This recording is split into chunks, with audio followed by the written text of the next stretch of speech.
মই কিন্তু নিপিন্ধিলোঁ। মই বহিৰাগত বনিয়াৰ এই গামোচাখন এইবাবেই নিপিন্ধোঁ, কাৰণ এই গামোচাখনে এই শিপিনীসকলৰ পেটৰ ভাত মুঠি মাৰি নিছে। এতিয়া প্ৰতিগৰাকী অসমীয়া অন্তত এই গামোচাখন দোকানৰ পৰা কিনোতে যিসকলে লৈ আছে পাৱাৰলুমৰ গামোচা, অন্তত আপোনালোকে দোকানত সেইখিনি এতিয়া চাবলৈ শিকক। আমি যে ব্ৰস্ত উদ্যোগটোৰ কথা কৈ থাকোঁ, জাতীয়তাবাদৰ কথা যে আমি কৈ থাকোঁ, প্ৰথমতে ধৰকচোন সেইখিনিৰ পৰা আৰম্ভ কৰোঁ, হস্ততাঁত বস্ত্ৰ শিল্পৰ পৰা। আমি আজিলৈকে গামোচাখনকে চিনি নাপালোঁ, কোনখন পাৱাৰলুমৰ, কোনখন হেণ্ডলুমৰ, অৰ্থাৎ কোনখন তাঁতীশালত বোৱা, কোনখন মেচিনেৰে বনোৱা। এই গামোচাখন বহিৰাজ্যৰ বহিৰাগত বনিয়াই আহি আমাক বিক্ৰী কৰিছে। আমি কিয় টান পাওঁ জানে?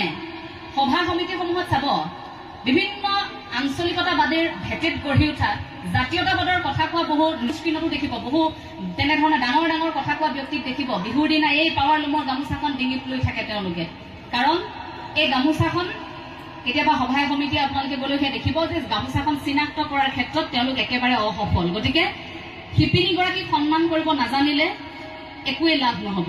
সেইসকল শিপিনী অন্তত আপুনি 40 টকা এটা দিব, উদাহৰণ দিছোঁ, ইমান টকা নহ'বও পাৰে, হয়তো তাতকৈ বেছিও হ'ব পাৰে। কিন্তু মই যেতিয়া গাৰ্লছ কলেজত জেনেৰেল ছেক্ৰেটাৰী আছিলোঁ, তেতিয়া অনুষ্ঠান পাতোতে গামোচা কিনিছিলোঁ। মোৰ কিন্তু মনত আছে পাৱাৰলুমৰ গামোচা 45 টকা 50 টকাত আমি কিনি আনিছিলোঁ। সৰু বোৱা গামোচাখন আনিলে 250 টকা ল'ব, কিনা গামোচাখন আনিলে ইমান কম টকাতে পাবি, গতিকে ইমান টকাহে দিয়া হৈছে, এনেকৈ মিলাই আনিবি। সেই ধাৰণাটো ভাবক। সেই সাধাৰণ কথাটোৰ কাৰণে আমি এই শিপিনীগৰাকীকে তেওঁৰ প্ৰাপ্যটোৰ পৰা বঞ্চিত কৰিলোঁ। তাঁতশালত জড়িত হৈ থকা অসমৰ বিভিন্ন প্ৰান্তত থকা প্ৰতিগৰাকী শিপিনী সদায় কুশলে থাকক, তেওঁলোকে তেওঁলোকৰ প্ৰাপ্যটো পাওক। তাত খুৰীয়ে মোক 20খনকৈ ৰুমাল লগাই দিছিল যে ববই লাগিব, এনেকুৱা নহয় যে তুমি তাঁতখন গৈ কেতিয়াবা ঘৰ চলাব লাগিব, কিন্তু এইবাবেই তুমি তাঁতশালখনৰ বিষয়ে শিকা যে এইখিনি আমাৰ সম্পদ। কাৰণ মহাত্মা গান্ধীয়ে কি কৈছিল? অসমীয়া শিপিনীয়ে তাঁতশালত সপোন ৰচিব পাৰে। আপুনি এই শালখনৰ সৈতে আপোনাৰ সম্পৰ্কটো থাকিব লাগিব, ঢেঁকীশালৰ সৈতে আপোনাৰ সম্পৰ্ক থাকিব লাগিব। ঢেঁকীশালৰ পৰা আহিব লাগিব জাতীয়তাবাদ, জাতীয়তাবাদ তাঁতশালৰ পৰা আহিব লাগিব নামঘৰৰ ভেটিৰ পৰা। জাতীয়তাবাদ মঞ্চত নহয়, জাতীয়তাবাদ এই দল সংগঠনৰ প্ৰতিবাদত নহয়, জাতীয়তাবাদ অকল মঞ্চৰ ডাঙৰ ডাঙৰ ভাষণ, বিভিন্ন ধৰণৰ চেমিনাৰ হলত নহয়। এই কথাটো মনত ৰাখিব। বুকুত কঢ়িয়াই লৈ ফুৰক জাতীয়তাবাদ।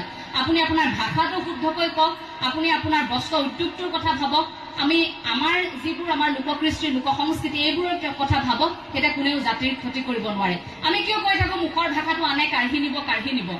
আপুনি যদি নিজে যদি শুদ্ধকৈ অসমীয়া ভাষাটোকে ব্যৱহাৰ কৰিব নোৱাৰে, বা কৰিবলৈ টান পায়, বা শিকিবলৈ ইচ্ছা নকৰে, বা আপুনি গৌৰৱ কৰে যে মোৰ ল'ৰাই অসমীয়া ক'ব নাজানে বুলি, সেইজন মানুহে যদি ভাষণত কয় যে জাতি আজি বিপথে গ'ল, ভাষা আজি নাই, আমাৰ মুখৰ ভাষা আনে কাঢ়ি নিলে, শুৱাবনে কথাটো? শুৱাবনে সেই কথাটো?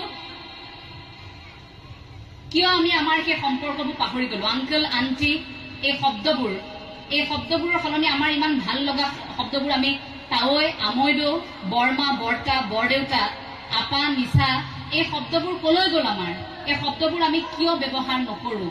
আমাৰ ভাল লগা কথাবোৰত আমি কিয় অসমীয়া শব্দটো ব্যৱহাৰ নকৰোঁ? অসমীয়া কথা কোৱা মানে আপুনি এনেকুৱা নুবুজায় যে উচ্চ শিক্ষিত একাংশ ব্যক্তিৰ সৈতে বহি আছে, আপুনি দুষাৰ ইংৰাজীত পাতিব নোৱাৰিলে মানে এনেকুৱা নহয় যে আপুনি অশিক্ষিত। আপুনি অন্তত সেই ব্যক্তিসকলৰ সন্মুখত বুকু ফিন্দাই অন্তত অসমীয়া দুষাৰ কথা শুদ্ধকৈ কৈ আহক। আপুনি চাব, আপোনাৰ যিমান ভাল লাগিব যে জাতিটোৰ ক্ষেত্ৰত অন্তত মই ভাষাটোৰ ক্ষেত্ৰত এইখিনি কাম কৰি আছোঁ, সেই সুখটো কিন্তু বৰ বেলেগ ধৰণৰ। অন্তত অসমীয়াত কথাবোৰ লিখিব। সজাত বন্দী হলে সজাৰে মইনা ঐ, সজাৰে মইনা ঐ, হলতেনো বন্দী হলে হাতী। মই বন্দী হলো কোম্পানীৰ কামতে, ঐ কোম্পানীৰ কামতে, ঐ টোপনি মোৰে নধৰে, টোপনি মোৰে নধৰে ৰাতি। ঘৰতে